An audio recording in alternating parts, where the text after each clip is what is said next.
Vasudevasutam Devam Kansujanuramardanam Devaki Paramanandam Krishnam Vandev Jagadguram. Hi, and welcome to season 4 of Geeta Girl. Woot woot! My name is Sharmila, and I have Shayla with me too. And the Geeta Girl podcast is about how to live skillfully and be your best self by using the advice in the Bhagavad Geeta. Welcome back, everyone, to season 4. We're so thrilled that you all have hung on with us and made it this far, and we're really excited about this new season. Sharmila will let you know what it's about. This season is about one of the biggest concepts in Hinduism, and that is of Dharma. The most basic translation of Dharma is duty or righteousness. But the accurate meaning of Dharma is much deeper than this.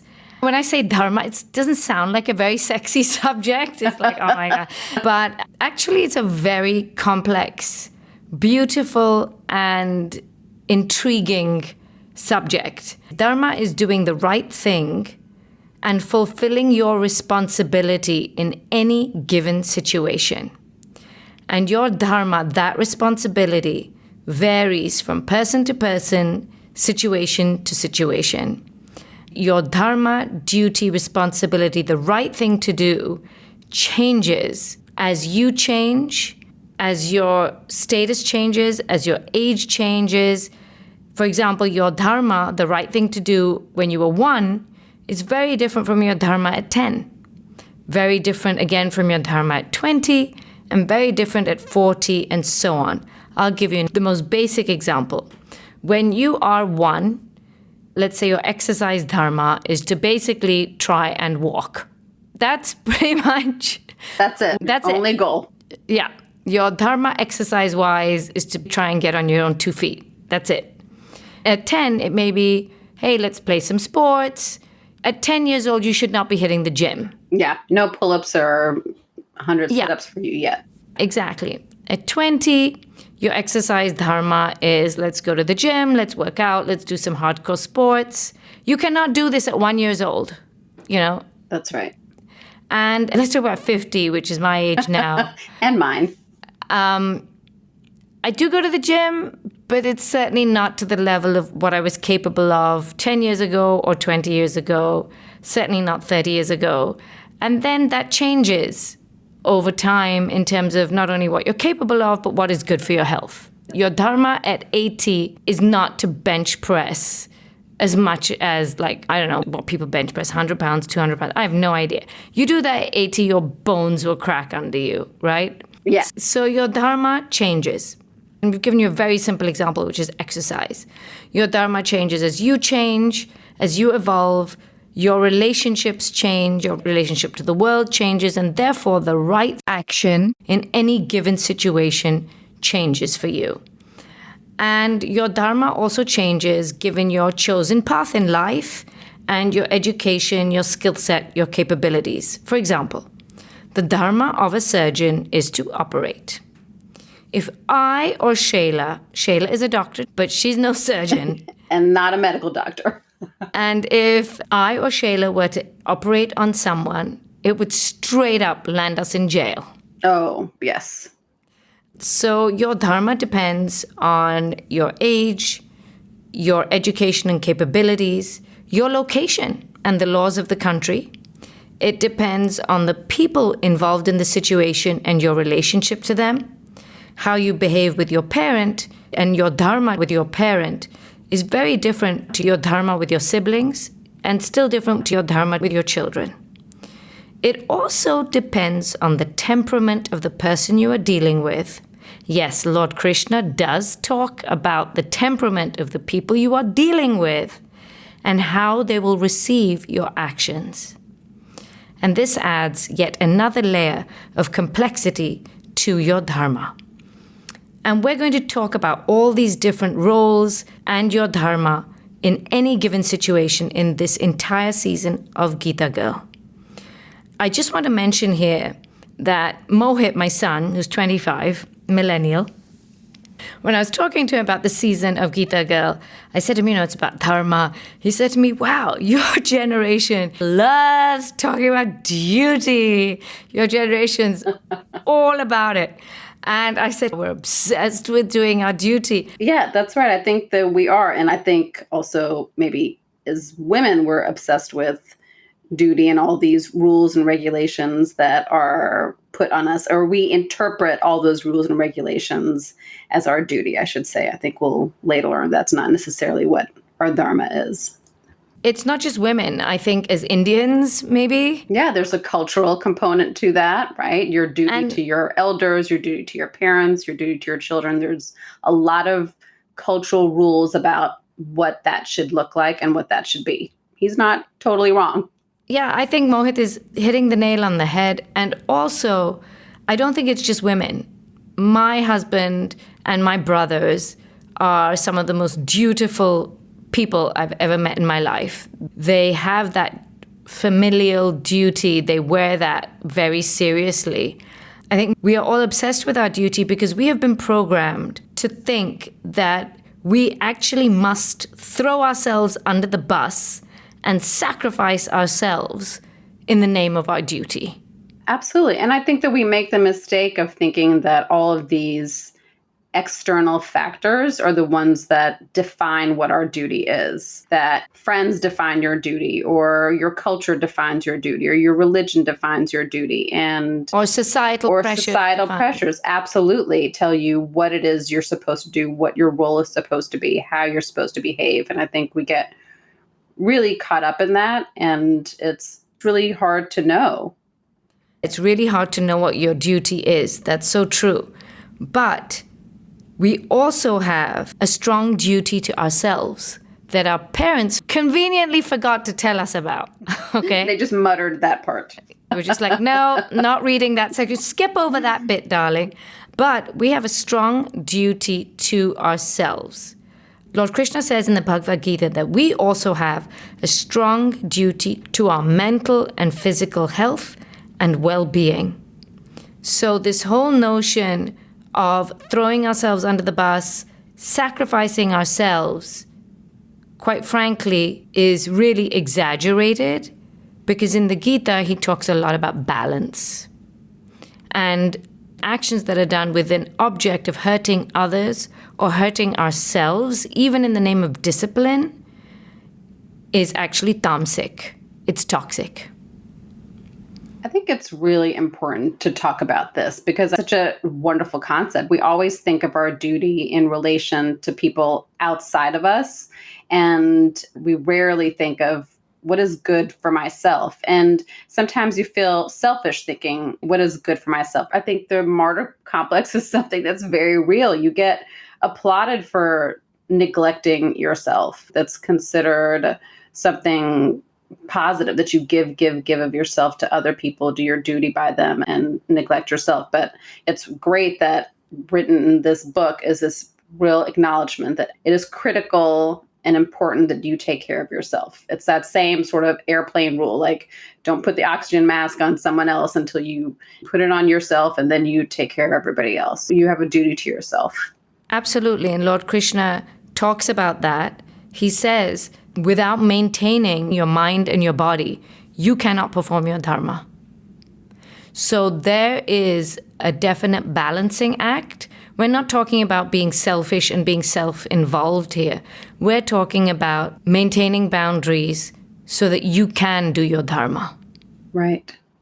Keeping yourself healthy so that you can do your dharma, both mentally, physically, emotionally. Correct.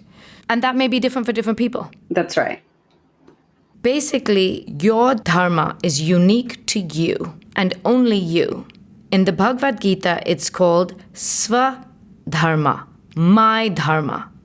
What am I supposed to do here? What is the right thing to do? This is where the concept of dharma becomes very challenging. There's oftentimes a fork in the road and you're not sure what choice is better. It's not always so black and white. This is where it becomes a challenge for me, trying to figure out what is my duty in any given time as a parent, as a coworker, as a partner, as a friend, as a citizen?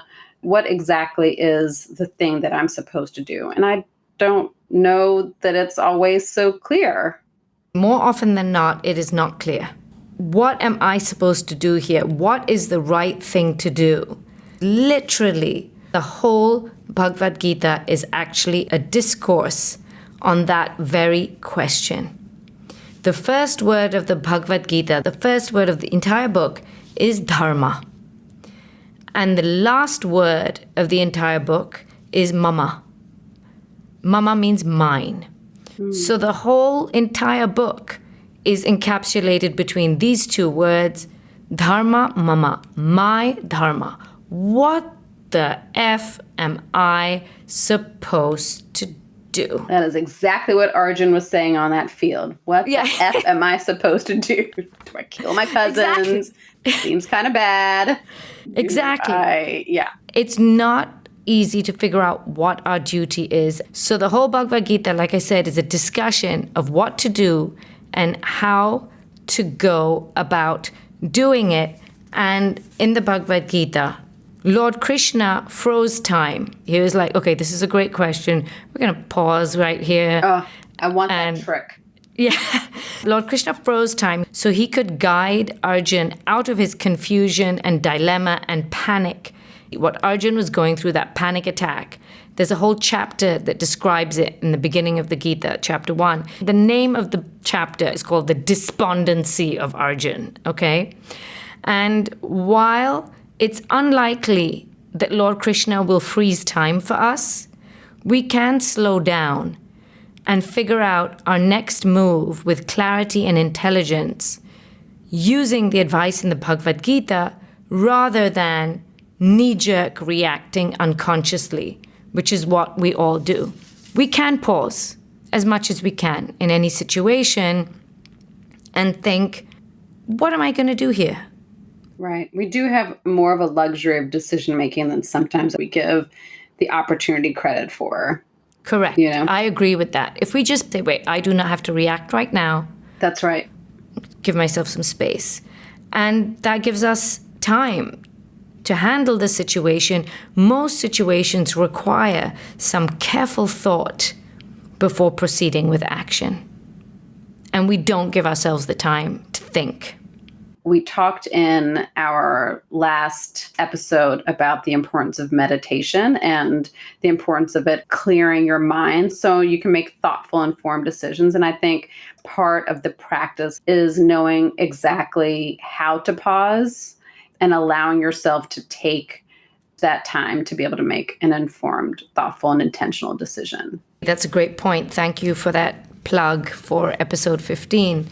So I just want to add here one point.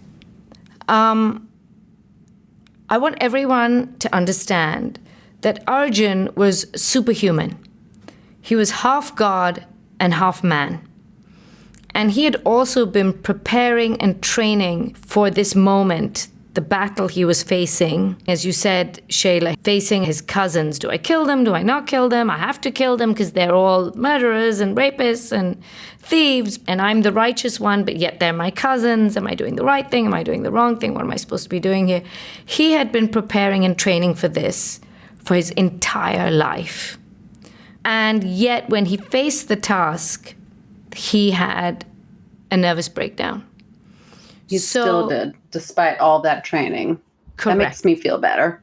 Right, exactly. That's the point. The point is, if this superhuman, half god, demigod, super intelligent, super trained warrior, if he feels confused, depressed, anxious, despondent, overwhelmed at the task facing him and has no clue as to what his dharma is, then how can we fault ourselves for feeling the same way? And for me, that happens to me multiple times a day. Oh, absolutely. So the first point is Svadharma. My dharma is unique to me. Number 2 is I'm confused. Let's not go into self-loathing and self-hatred of why am I confused? I don't know what I'm doing. I'm such an idiot. No. Arjun was a demigod. He faced the same thing. We all go through this. The self-loathing doesn't help you, okay? It doesn't. And we've talked about this before. One of the things that the Gita teaches us, of course, is always kindness. And it's not just kindness to others, it's kindness to yourself and grace with yourself, because we're all so complex and there's so many different things that impact our decision making. And you just make the best decision with the information you have, and you just be kind to yourself and allow the consequences to happen. Beautifully said, Shayla.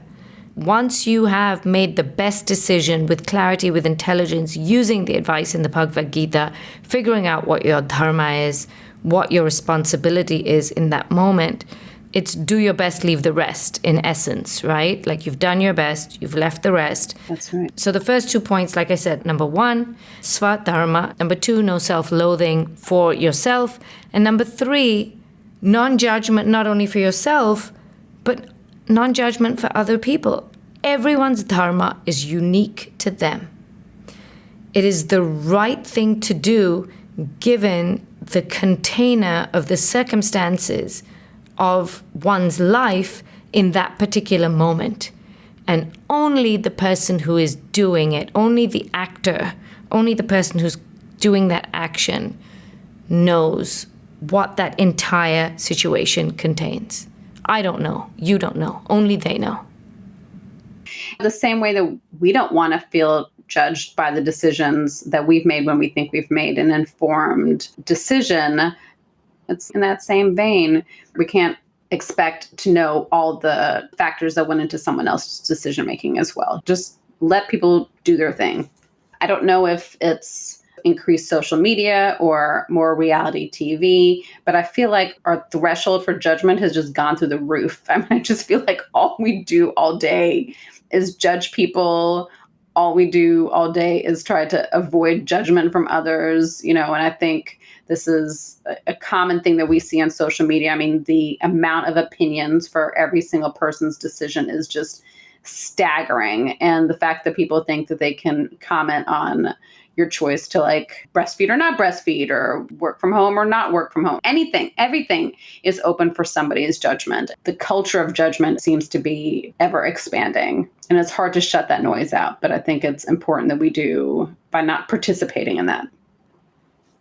There's a verse about that. Well, not about social media, but the essence Instagram of it. back in Krishna he's not. day. Krishna's not talking about Twitter, but he does say in chapter 3, verse 35, do your own duty, stick to your lane. And he says, the duty of another is fraught with fear. So what he's basically saying is that if you are going to judge other people or do other people's duty or get involved with their duty, you are stepping into unknown territory, my friend. You are stepping on landmines.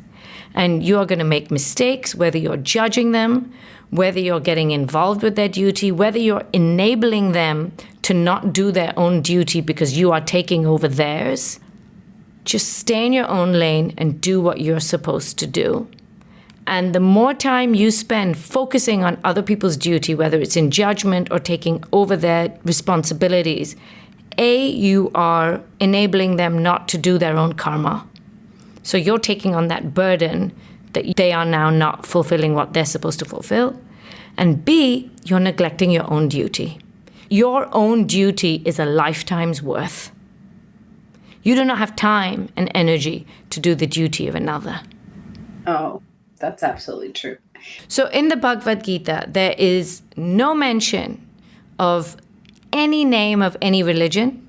There's no mention of any color or race or socioeconomic status. All Lord Krishna talks about is dharma, following your dharma, which is the right thing to do, versus adharma. There's a letter A in front of the word dharma. Means against.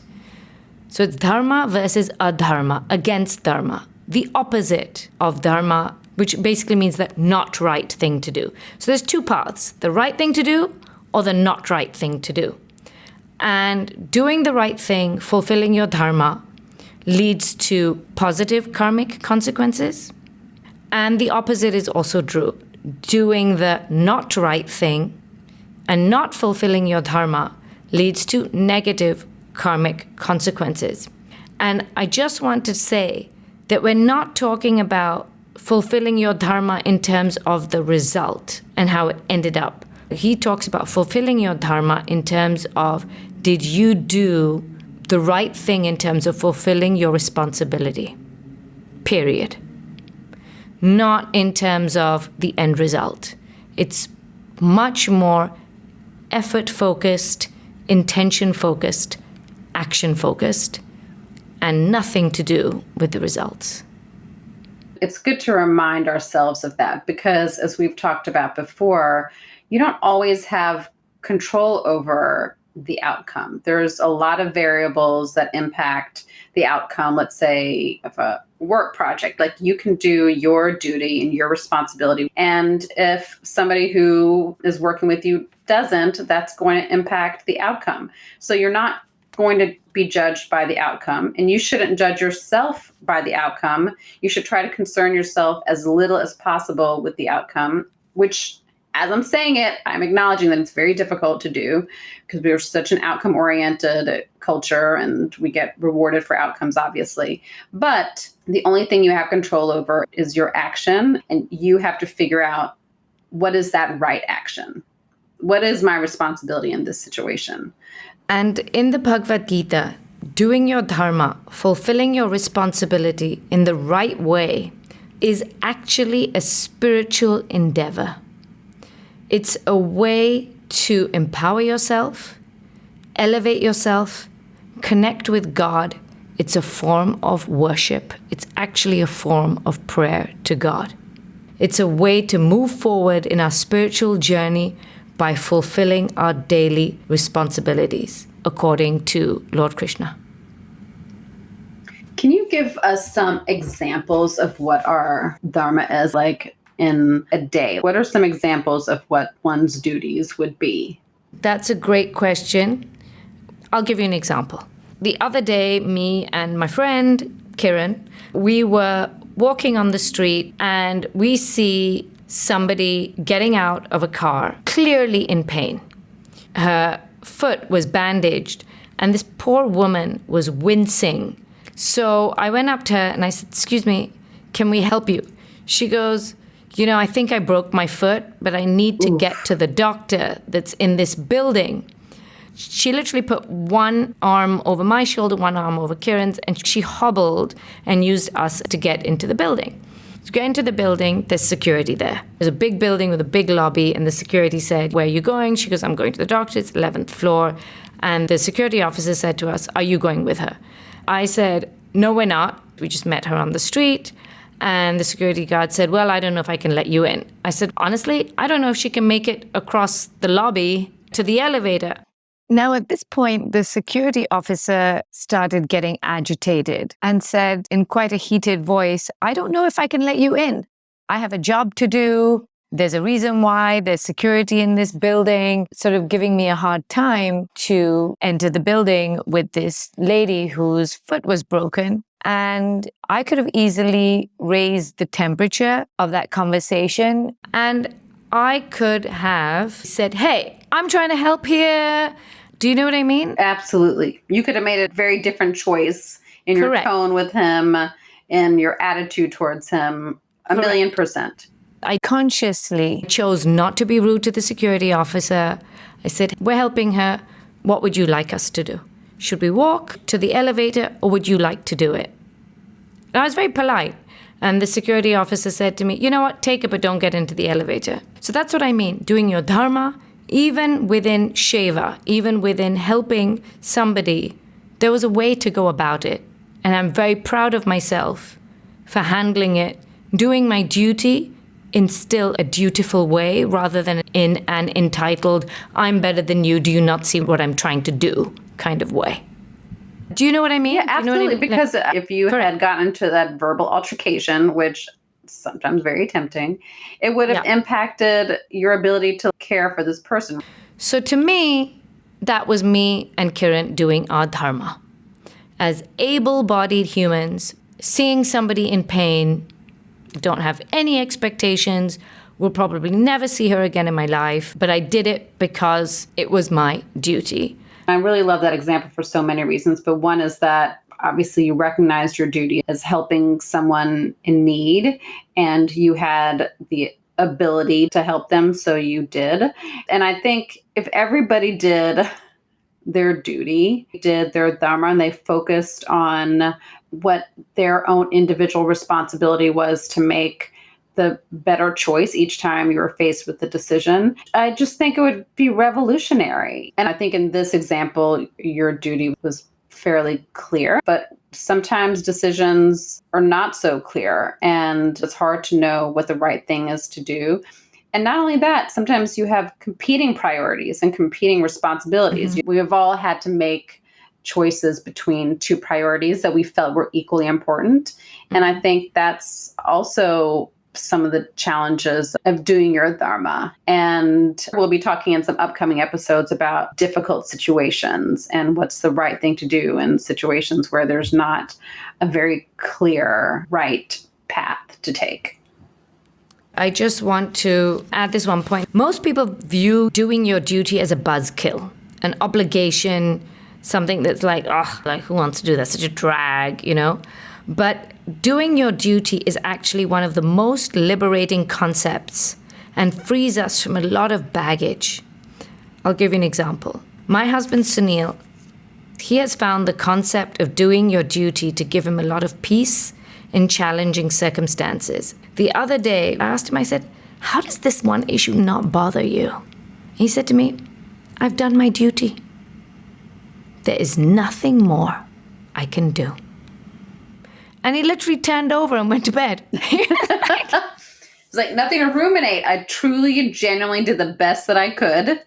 And that's it. So he moved on and he turned over and was snoring within 30 seconds rather than me, who stayed up for another hour ruminating on the situation and the issue not going the way I thought it should have and people not behaving the way, the whole blah, blah, blah, rumination. But my husband Sunil's focus was on himself, his behavior, fulfilling his responsibility. And quite frankly, he's a lot calmer and focused than I am. It's true, because you're worried about what everybody else did. And again, right, we all do that. Dharma. You have no control. And their dharma, you have no control over it. Right. You don't know why they did what they did, but you're creating all these, scenarios and stories. Right. Exactly. It doesn't end up being productive. So my point is, doing your duty, fulfilling your dharma, is actually a very liberating concept. You've done your duty, you've done your responsibility, and there's nothing more that's asked of you. The end. What would Sunil do? Oh, Lordy. No way. Lord Krishna says again and again in the Bhagavad Gita, let's pause, let's take a second, and let's think WWKD. What would Lord Krishna do? So thank you for listening to our very first episode of this season. And we look forward to 4 more on different aspects of Dharma. What is your duty as a parent? What is your duty as a child? What is your duty in difficult situations? We'll be talking about examples that all of us can relate to. And also, Shayla, what's your duty with challenging people? Dealing with difficult people. I know that person that you're thinking about popped into your mind right now. We'll be talking about that person and what's your duty when it comes to dealing with that individual or individuals. And as you all know, you can find us on Instagram. You can find us on Facebook at Geeta Girl Podcast. You can email us at sharmila@geetagirl.com. We have a new email address, so take note of it, sharmila@geetagirl.com. So definitely email us with your questions and ideas for future episodes, or just to say hi, and check us out on all the socials. So Jai we'll Shri see Krishna. you next time. Jai Shri Krishna. Vasudeva Sutam Devam Kansujanuramardanam Devaki Paramanandam Krishnam Vandev Jagadguram